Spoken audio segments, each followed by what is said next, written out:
Évangile de Jésus-Christ selon saint Marc. En ce temps-là, Hérode avait donné l'ordre d'arrêter Jean le Baptiste et de l'enchaîner dans la prison à cause d'Hérodiade, la femme de son frère Philippe, que lui-même avait prise pour épouse. En effet, Jean lui disait : « Tu n'as pas le droit de prendre la femme de ton frère. » Hérodiade en voulait donc à Jean, et elle cherchait à le faire mourir.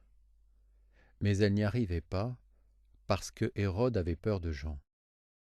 Il savait que c'était un homme juste et saint, et il le protégeait. Quand il l'avait entendu, il était très embarrassé.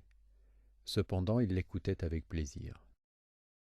Or, une occasion favorable se présenta quand, le jour de son anniversaire, Hérode fit un dîner pour ses dignitaires, pour les chefs de l'armée et pour les notables de la Galilée. La fille d'Hérodiade fit son entrée et dansa. Elle plut à Hérode et à ses convives.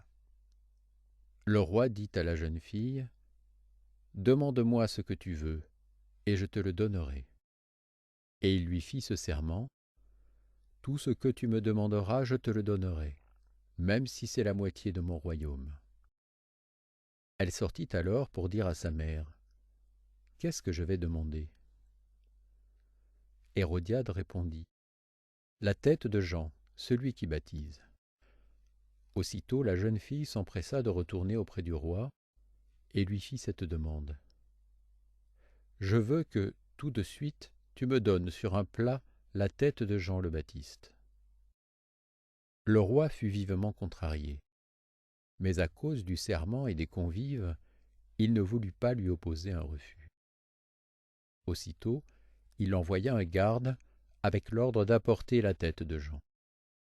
Le garde s'en alla décapiter Jean dans la prison. Il apporta la tête sur un plat, la donna à la jeune fille, et la jeune fille la donna à sa mère.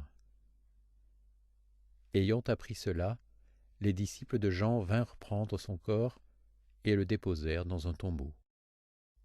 Acclamons la parole de Dieu. Le martyre de Saint Jean-Baptiste a de quoi nous révolter. Il va être décapité parce qu'un roi, esclave de ses pulsions, va faire une promesse insensée. Cela doit nous interroger. M'arrive-t-il de perdre le contrôle, entraîné par mes faiblesses, colère, dépendance ou autres ?